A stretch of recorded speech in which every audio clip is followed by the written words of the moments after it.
اس video میں ہم بات کریں گے سیدنا حسین رضی اللہ تعالیٰ عنہ کی ولادت و سعادت اور دیگر امور کے متعلق۔ تو ناظرین شروع کرتے ہیں۔ آپ اپنے بھائی حضرت حسن رضی اللہ تعالیٰ عنہ سے تقریباً 1 برس چھوٹے تھے۔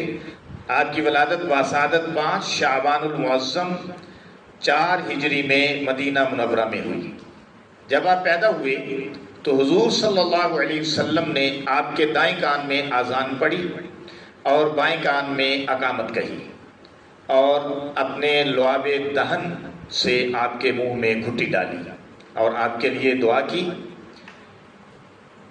آپ کے ولادت و سعادت کے 7ویں دن آپ کا عقیقہ کیا گیا، جس میں حضرت فاطمہ الزہرا رضی اللہ تعالی عنہا نے رسول اللہ صلی اللہ علیہ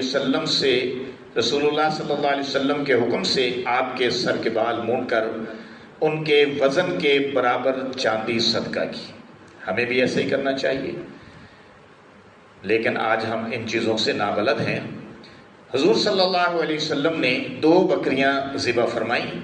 ایک روایت میں ہے کہ 1 بکری ذبح کی، یعنی آپ کا عقیقہ مبارک کیا۔ اس سے معلوم ہوا کہ اگر کوئی شخص لڑکے کی پیدائش پر عقیقہ کے طور پر 1 بکری بھی ذبح کرنے کی طاقت رکھتا ہو تو اس سے بھی عقیقہ کی سنت ادا ہو جائے گی، اگرچہ 2 بکریاں یا بکرے کرنا بہتر ہے۔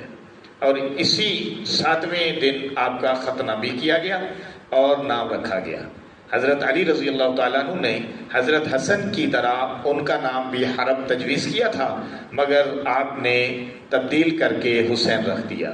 یعنی جب حضرت حسن پیدا ہوئے تھے تو حضرت علی رضی اللہ تعالیٰ عنہ نے نام رکھا تھا حرب۔ حضور صلی اللہ علیہ وسلم نے فرمایا نہیں، کیونکہ حرب کا معنی ہے جنگ۔ تو رسول اللہ صلی اللہ علیہ وسلم نے فرمایا یہ میرا بیٹا حسن ہے۔ اور اسی طرح جب حسین رضی اللہ تعالیٰ عنہ پیدا ہوئے تو حضرت علی نے آپ کا نام رکھا تھا حرب۔ تو حضور صلی اللہ علیہ وسلم نے فرمایا نہیں، اس کا معنی جنگ ہے۔ حضور صلی اللہ علیہ وسلم نے اس کو تبدیل کر کے حضرت حسین رکھ دیا۔